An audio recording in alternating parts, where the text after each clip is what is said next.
निधी नाल्या बनवण्यासाठी देत आहेत की नाल्या महत्वाच्या आहेत या देशात का शिक्षण महत्वाचं हे लक्षात घेतलं पाहिजे तरुणांनी।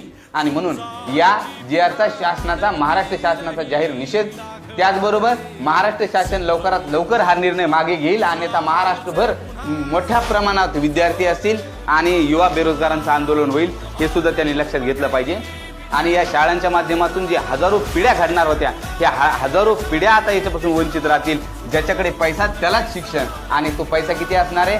KGची फीस 50-50 हजार रुपये मोठमोठ्या शहरामध्ये, तर 10वीची फीस 2-2, 3-3 लाख रुपयापर्यंत आहे। आणि याचं जाळं मोठ्या प्रमाणात वाढत जाते।